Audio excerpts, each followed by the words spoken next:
Campaign के दौरान ये एक रिपोर्ट है, ये senior superintendent of police Lahore की तरफ से ये रिपोर्ट है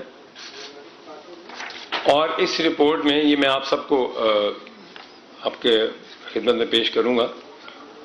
इस रिपोर्ट में ये लिखा है कि it is stated that an untoward incident occurred in the night between 26-25 of January when some workers and of candidate Salman Akram Raja abducted, harassed, threatened and tortured the worker of Municipal Corporation Lahore. ये वो report है जिसके ऊपर FIR कटी है जो सलमान अकरम राजा साहब के लोगों ने लाहौर म्यूनिसिपल कॉरपोरेशन के जो मुलाजमीन थे उन पर तशद्दुद किया, उनको अगवा किया, उनको उठाया और उसके बाद उनको उठा के फेंक दिया। उनका कसूर क्या था? क्योंकि ये अपने काले कोट में ये समझते हैं कि ये जो चीज़ करेंगे वो कानून है और जो चीज़ हम करेंगे वो कानून नहीं है। मैं कुछ चीज़ें आज अपनी कौम के सामने बताना चाहता हूँ। मैं बजाते खुद वकला बरादरी की बहुत इज्जत करता हूँ। This is the most respectable profession in the world और ये हमारे लिए इज्जत के काबिल लोग होते हैं।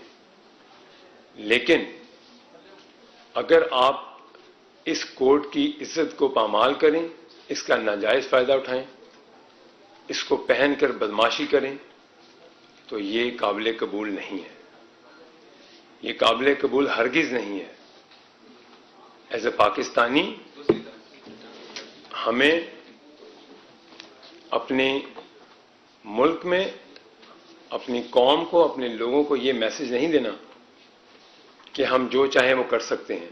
हमें कानून के दायरे में रहना है। ये रिपोर्ट जी, इसके ऊपर FIR दर्ज है, इनके लोग अरेस्टेड हैं। नीचे लिखा है कि उनकी इन्वेस्टिगेशन चल रही है और वो इन्वेस्टिगेशन आप पता कर सकते हैं कि वो सलमान राजा साहब के वर्कर्स थे जिन्होंने इनको मारा, पीटा, तशद्दुद किया। ये मेरे पास रिपोर्ट है जी दूसरी, जो 8 और 9 की रात जब राजा साहब 50 से 60 वकला में भी वो वकला थे या उनकी यूनिफॉर्म पहनाकर लोगों को RO साहब के दफ्तर में बैठते हैं, उस पर धावा बोलते हैं, उसको प्रेशराइज करते हैं और उनको अपनी मर्जी के मुताबिक रिजल्ट बनाने के लिए थ्रेटन करते हैं। ये रिपोर्ट, हम लोग वहां कोई मौजूद नहीं था। राजा साहब ने अपनी प्रेस टॉक में कहा कि मेरी फैमिली, मेरी बीवी, मेरी बेटी, हमारी भी इज्जत की जगह है वो। हमारी तो कोई फैमिली मेंबर RO के दफ्तर में नहीं था, कोई भाई, कोई बहन, कोई दोस्त। आपको क्यों इतना एक्स्ट्रा प्रिविलेज आपको मिल रहा था प्रोटोकॉल के? आप 70 वकीलों के साथ, आप अपनी फैमिली के साथ RO ऑफिस जाके बैठ जाएं, उनको प्रेशराइज करें। आप किस हैसियत से आप वहां गए? कैंडिडेट अलाउड हैं, 70 लोग तो अलाउड नहीं होते हैं। वहां पर बाकी भी कैंडिडेट थे। हम लोगों ने वहां पर इस चीज को ऑब्जेक्ट किया और ऐसा एक माहौल बना कि पुलिस ने वहां पर और इंतजामिया ने यह फैसला किया कि सब कैंडिडेट और आप बाहर चले जाएं ताकि इनको रिजल्ट बनाने में कोई दिक्कत ना आए। हम सब बाहर आ गए, हमारे जब बाकी लोग थे वो भी बाहर आ गए। वहां पर बाकायदा लड़ाई झगड़ा, दंगा फसाद का एक माहौल बन गया। इनके लोगों ने हवाई फायरिंग की, इस रिपोर्ट में मौजूद है, आप चेक कर लीजिए। अभी मैं जाऊंगा वापस लाहौर, मैंने एप्लीकेशन दी हुई है और मैंने इनके खिलाफ FIR दर्ज करानी है। उसके बाद अगले दिन मुझे फॉर्म 47 पे मैं विनिंग कैंडिडेट डिक्लेयर होता हूं और मेरी जीत का मैसेज टीवी चैनल्स पर चलता है, और राजा साहब लाहौर हाई कोर्ट रुजू करते हैं और वहां से स्टे ले लेते हैं। वो भी स्टे मिल गया उनको। अगले दिन 2 दिन की छुट्टी आ गई। पीर को ऑनरेबल अदालत ने इस स्टे को खारिज कर रेफर टू ईसीपी कर दिया। हम ईसीपी में आ गए। वहां आते हैं तो राजा साहब हाई कोर्ट जाते हैं इस्लामाबाद। मेरा फॉर्म 47, 48, 49 मैं रिसीव करता हूं। इनके मुताबिक मुझे विनिंग कैंडिडेट डिक्लेयर किया गया है और मुझे इन तीनों पे जब डिक्लेयर कर दिया गया as a, so I am the return candidate. ठीक है जी। उसके बाद जनाब राजा साहब जाते हैं हाई कोर्ट में और ईसीपी से मेरा वो नोटिफिकेशन विड्रॉ हो जाता है। ये भी एक एक्स्ट्रा इनको प्रोटोकॉल दिया जाता है। मैं एग्री करता हूं जी, ठीक है, आप ईसीपी फैसला करेगा, हमें वो काबिल कबूल होगा। वो क्लैरिकल मिस्टेक थी एक डेट की, उस पर उन्होंने कहा जी हमें वापस करके हम सुन के 19 तारीख को हमारी हेयरिंग है, उसके बाद जो फैसला आएगा। मकसद ये है कि जो फिजा इन्होंने पैदा कर दी है, जो फॉर्म 45 हम दें वो गलत है और जो फॉर्म 45 ये दें वो ठीक है, क्योंकि जिस उस पे ये जीत रहे हैं वो फॉर्म 45 इनके लिए, इनकी नजर में वो ठीक है। इन्होंने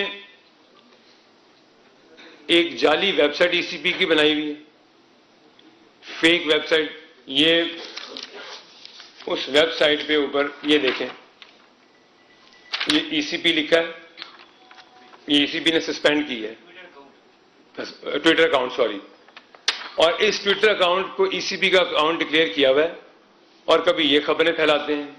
इवन कि मेरा नहीं है ये चौधरी सारिक साहब का भी ईसीपी पे इन्होंने ऐसे ही एक प्रोपेगेंडा किया ट्विटर अकाउंट बना के।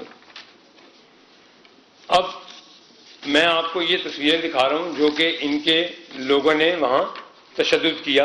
ये हैं वो तस्वीरें जो राजा साहब शराफत का लिबादा ओढ़े बैठे हैं, ये इनकी असल करतूत ये हैं। ये देख लें, ये जो म्यूनिसिपल कॉरपोरेशन के लोगों के ऊपर इन्होंने तशद्दुद किया है, ये वो पिक्चर्स हैं और इनके ऊपर एफआईआर है। और ये वहां इन्होंने कमिट किया कि हम सलमान राजा साहब की कैंपेन के लोग हैं जो उनकी कैंपेन कर रहे हैं। कभी ये अंग्रेजी चैनल पे इंटरव्यू देते हैं, कभी मीडिया पे आते हैं, लेकिन मैंने आज ये सोचा कि मैं आज इनका असल चेहरा आप लोगों के सामने लाऊं। मेरी ये गुजारिश है, ये मेरा 5वां इलेक्शन है। मेरे चचा यूनियन काउंसिल का इलेक्शन जीते, मेरा भाई यूनियन काउंसिल का नाजिम रहा, एमपीए जीते। हमारी रवायात में यह है कि जब हम जीतते हैं तो हम हारने वाला हमें मुबारकबाद देता है और ये होता है। मैं हारा, मेरा भाई ज़हीर अब्बास जो है वो जीता है, हमने उसको मुबारकबाद दी।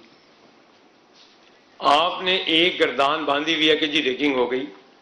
अभी आपके आगे आगे मैं आपको बताता हूं, ये सुपरिटेंडेंट पुलिस की रिपोर्ट है जो उस रात 8 और 9 की रात जो हुआ, जो इनके लोगों ने किया, जो आरओ को ज़दो को किया, ये सारी रिपोर्ट में है।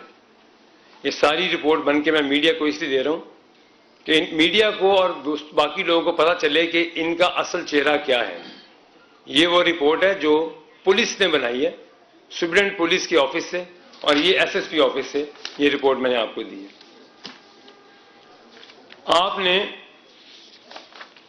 एक ऐसी फिजा पैदा कर दी है मुल्क में कि जहां आप हार गए वहां रिगिंग हो गई, जहां आप जीत गए वहां बिल्कुल ठीक है मामला।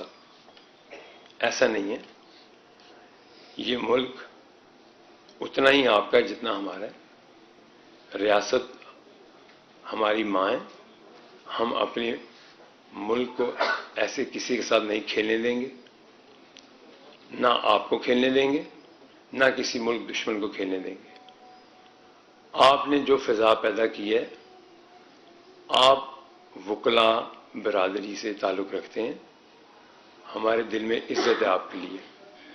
या आप सियासत कर लें या आप इस प्रोफेशन की इज्जत रखें।